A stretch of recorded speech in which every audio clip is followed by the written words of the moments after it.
Bienvenue à toutes et à tous sur Radio Clapas. Alors, je suis très heureuse de vous retrouver aujourd'hui dans notre rubrique De retour à la maison. Et spécialement pour cette émission, j'ai le plaisir d'avoir à mes côtés Claire Rao. Alors, le concept de retour à la maison, tel que vous l'avez connu ces dernières semaines dans notre émission, prend un tout autre sens aujourd'hui. De retour à la maison, Claire nous expliquera comment elle, qui est française, est partie en Inde pendant 11 ans et est revenue à la maison. Alors, Claire, merci déjà d'être avec nous. Merci à vous. Claire a 44 ans, elle est mariée à Sanjeev, vous avez deux beaux enfants, Mano et Lila, vous habitez à Mogio depuis 3 ans, après 11 années, comme je le disais tout à l'heure, passées en Inde à Bangalore. Alors c'est de cette expérience surtout que Claire va nous parler. Claire, c'est une femme engagée dans l'environnement et plus particulièrement sur la thématique du zéro déchet. En réalité, il y en a bien d'autres, mais on la gardera pour nos autres émissions. En tout cas, aujourd'hui, c'est de cela que nous allons parler. Quand Claire Rao est rentrée d'Inde, notre gouvernement français l'a reconnue à travers une belle médaille de l'Ordre du Mérite pour tout le travail qu'elle a réalisé en Inde. Ça fait d'elle un chevalier de l'Ordre du Mérite. Et Claire, je vais arrêter mon teasing maintenant. Je vais vous poser quelques questions pour que vous nous racontiez cette expérience en Inde. La première question que je souhaiterais vous poser, c'est celle de cette expérience là-bas. Vous tombez dans les déchets. Alors, c'est vous qui me l'avez dit, donc j'aimerais que vous nous en disiez un petit peu plus. Il y a un changement radical qui s'opère chez vous en 2010, je crois. Et là, votre engagement démarre réellement. Alors, d'un point de vue individuel, qu'est-ce qui s'est passé? Voilà, racontez-nous. Oui, bah avec plaisir. Sandrine, merci. Oui, effectivement, en 2010, je tombe littéralement sur les déchets, puisque je m'étais jamais posé la question de savoir où allaient mes déchets. Donc j'habitais en Inde, à Bangalore, depuis quelques années. Et un jour, je retrouve mes capsules de café, dont je tairai le nom de la marque pour ne pas faire la publicité. Mais je retrouve mes capsules écrasées devant chez moi dans la rue. Et là, je réalise qu'effectivement, les déchets vont juste au coin de la rue. Il y a encore tout un problème au niveau de la collecte et du tri. Et donc personnellement, oui, c'était un déclic fantastique, puisque je me suis vraiment mobilisée. J'ai rencontré des gens de mon quartier. Et on a commencé déjà à comprendre ce qu'on pouvait faire à la maison, comment faire le tri, faire son compost, parce qu'à Bangalore, on a un climat extraordinaire, donc faire du compost individuel ou collectif, c'est très facile, très rapide. Là, refuser les sacs plastiques, ça a été aussi une nécessité, parce qu'on est envahi de sacs plastiques, donc on a vraiment réutilisé les sacs, réutilisé les contenants. Le plastique est un fléau, je pense que les Indiens en ont pris conscience assez tardivement. Ils pensaient comme beaucoup que c'était biodégradable. Et puis, d'un point de vue collectif, on a commencé vraiment à faire des... On se mettait chaque semaine, dans notre quartier, on se mettait chaque semaine dans un coin de rue, le dimanche souvent, avec mes enfants qui étaient encore petits, et on faisait des démonstrations on montrait comment faire le tri, ce qu'il fallait mettre dans la poubelle pour les recyclables, ce qu'il fallait mettre dans la poubelle pour les déchets ménagers, comment faire son compost. Ça, c'était très important d'éduquer les gens à faire du compost, parce que c'est plus d'un tiers de nos déchets. Donc ça, c'est quelque chose de très facile à mettre en place. Donc ça a marché, c'est-à-dire que de votre initiative personnelle, parce que c'est parti de vous, je crois, vous avez enrôlé finalement tout un collectif. Alors, on était déjà, en fait, chacun un peu dans notre coin.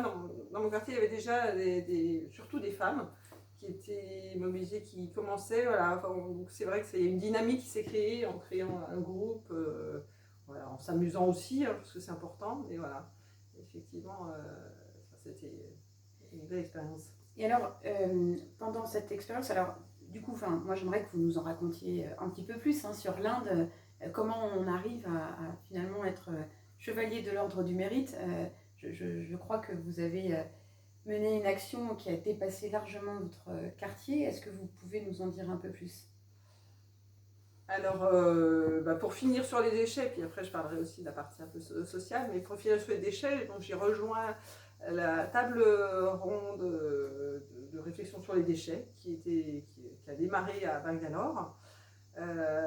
Et à travers cette table ronde, on a vraiment réfléchi aux problématiques, surtout aux solutions à apporter à ces déchets, travailler avec la municipalité, avec des pouvoirs politiques aussi pour faire bouger les lois. Donc il y a vraiment eu des grandes victoires. Le tri à la source est devenu obligatoire en 3 catégories. Ça a été vraiment une grande étape, je crois, dans cet engagement. On avait des campagnes d'information pour que les gens vraiment fassent du compost, que du compost, ils puissent même faire pousser leurs propres légumes, voilà, pour fermer la boucle du cercle vertueux. Et puis j'ai co-écrit un livre pour informer, éduquer les enfants, surtout au niveau collège, voilà, dans toute l'Inde. Donc le livre est en anglais et aussi dans d'autres langues. Donc c'est le livre Trashonomics. Alors je crois que vous l'avez coécrit, c'est ça, c'est ce que vous venez de dire, et ça a été diffusé dans combien d'écoles? Alors, on a à peu près réussi à atteindre à peu près 50 000 étudiants. Donc, à peu près 25 000 livres ont été vendus. Et après, sinon, on a formé des personnes pour conduire voilà, des sessions. On fait 3 sessions avec les élèves. Et il a été donc traduit dans différentes langues indiennes pour qu'il puisse être diffusé dans les autres États à Bangalore aussi, dans la langue locale, mais en anglais. Voilà. Alors, on comprend votre expérience en Inde. Vous rentrez en France après 11 années. Et là, dans les échanges qu'on a pu avoir, vous me dites, bon, quelque part, j'ai ressenti comme une douche froide au démarrage. Alors, vous êtes rentré il y a 3 ans. Déjà, dans quel état d'esprit vous êtes rentré et peut-être même pourquoi vous êtes rentré, si vous voulez bien nous le partager. Alors, c'est justement à ce moment-là que j'ai effectivement été informée que le gouvernement français reconnaissait mon travail en Inde.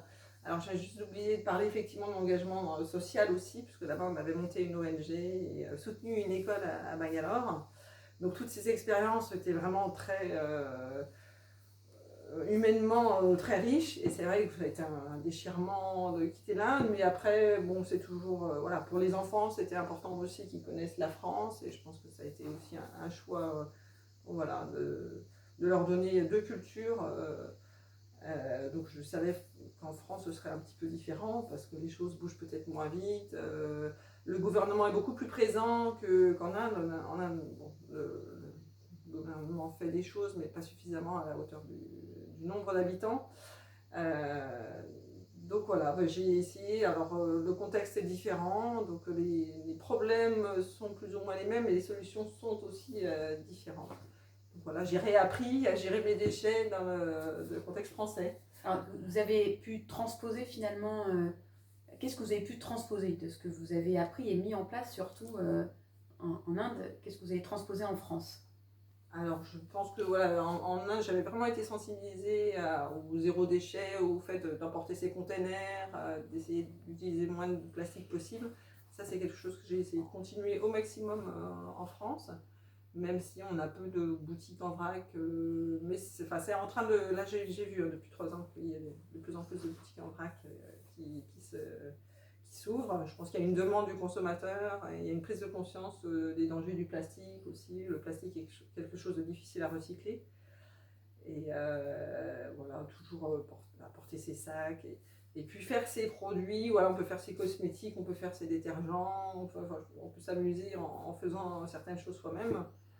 J'aime bien faire par exemple du thé glacé. Alors, je récupère des bouteilles de jus de fruits et puis je me fais du thé glacé pour les enfants. C'est vrai que c'est des choses simples et économiquement finalement on se rend compte qu'on fait parfois des économies aussi, aussi sur l'aspect financier. On peut faire attention à l'environnement et aussi finalement faire attention à son budget. C'est pas forcément quelque chose d'incompatible. C'est bien que vous le disiez ainsi. Au CJD, on prône la performance globale et qui prend justement en compte toutes ces dimensions. Pas uniquement la dimension économique, mais aussi la dimension environnementale, sociale, sociétale. C'est un tout finalement. Et d'ailleurs, je crois que c'est vraiment quelque chose qui vous tient à cœur, justement d'associer et l'environnement, l'économique et le social. En tout cas, dans les expériences que vous avez menées, c'est ce qui est ressorti. Alors, d'un point de vue individuel, donc je comprends que vous avez effectivement continué à mettre en place le zéro déchet et bien plus, en tout cas tout ce qui a trait à la protection de l'environnement. Vous êtes très sensible à ça. D'un point de vue collectif, est-ce que vous avez pu remettre en place des dynamiques à Moguillot ou aux alentours? Alors, dès que je suis arrivée, effectivement, j'ai essayé de trouver une association qui était engagée dans l'environnement. Alors, pas forcément sur le zéro déchet en particulier, mais qui pouvait tenir compte de cette thématique. Donc voilà, j'ai tout de suite rejoint Malgaie Environnement, une association qui vient de fêter ses 30 ans et qui s'occupe de la protection de l'environnement, particulièrement autour du bassin versant de l'étang de l'Or. Voilà, donc on a créé une branche un peu plus sur le déchet et ses solutions, en travaillant avec les collectivités. Voilà, alors c'est vrai qu'il y a beaucoup encore à faire. Je pense que sur le compost collectif ou individuel, on a énormément à développer. On fait beaucoup de sensibilisation auprès des scolaires, au niveau des collèges par exemple. En 6e, ça fait partie de leur programme scolaire, donc on fait des sessions de sensibilisation. Et puis dès qu'on a l'occasion de parler aux gens, alors on ramasse aussi des biodéchets auprès des commerçants de Moguio pour l'instant. On a un triporteur, on a réussi à se faire financer un triporteur et 2 fois par semaine je fais la collecte des biodéchets pour les composter après dans un composteur collectif. D'accord. Alors, en tant qu'individu, qu'est-ce que vous pourriez donner comme conseil à nos auditeurs et auditrices qui nous écoutent aujourd'hui pour pouvoir aller justement vers ce zéro déchet? Je pense qu'il faut déjà essayer de comprendre ce qu'on a dans sa poubelle. C'est vrai que quand on sort une grosse poubelle toutes les semaines, une poubelle qui part ou à l'incinérateur ou à l'enfouissement, voilà, on peut se dire peut-être que moi je peux faire un petit effort à mon échelle à moi. Alors je pense que les déchets de cuisine, ça c'est quelque chose qui est tout de suite possible de mettre en place, que ce soit avec un lombricomposteur, un composteur individuel si on a un jardin, ou un composteur collectif en créant une dynamique dans son quartier et puis en demandant à la municipalité de mettre à disposition un endroit en pied d'immeuble. Ça c'est important hein, de le souligner parce que c'est vrai que je pense aux auditeurs et aux auditrices qui vivent en appartement, qui doivent se dire bon ok, qu'est-ce que je fais de mes déchets légumes donc ça veut dire que là, il y a une initiative à prendre auprès de son quartier, de sa collectivité. Tout à fait. Et ça, c'est possible. C'est possible et voilà, il faut travailler ensemble. Je pense que c'est aussi difficile pour les municipalités. C'est une problématique qui est difficile pour tout le monde, le déchet. Donc voilà, il faut vraiment qu'on travaille ensemble et il y a des solutions. Il y a des dynamiques positives qui se créent, même avec les enfants. Je pense qu'on peut faire beaucoup d'activités ludiques autour du déchet. D'accord.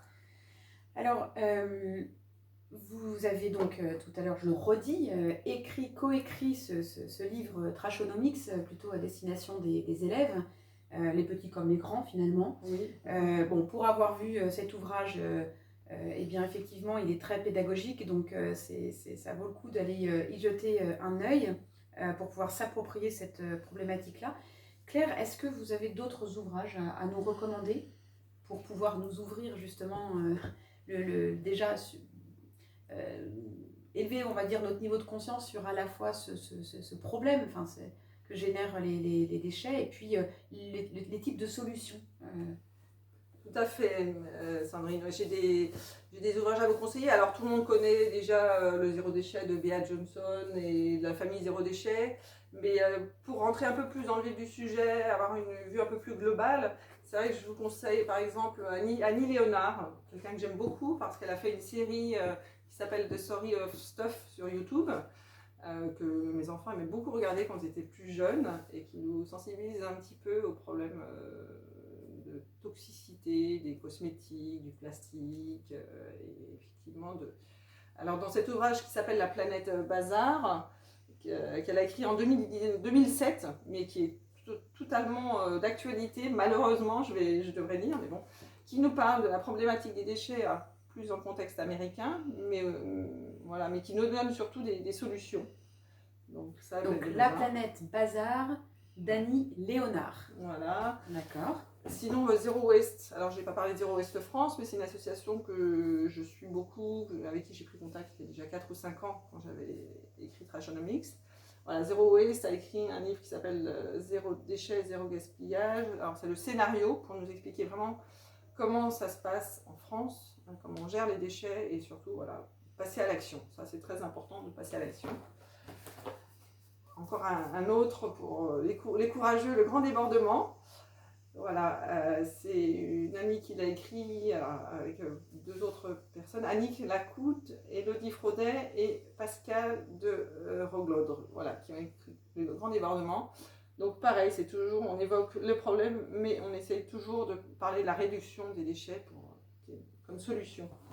Et puis juste pour finir, une revue que j'aime beaucoup aussi, qui s'appelle Silence, voilà, qui parle beaucoup des thématiques environnementales et sociales. Voilà, ils ont une édition du mois d'octobre 2019 qui s'appelle La planète victime de la mode. Voilà, donc ils nous parlent des problèmes du textile comme déchets.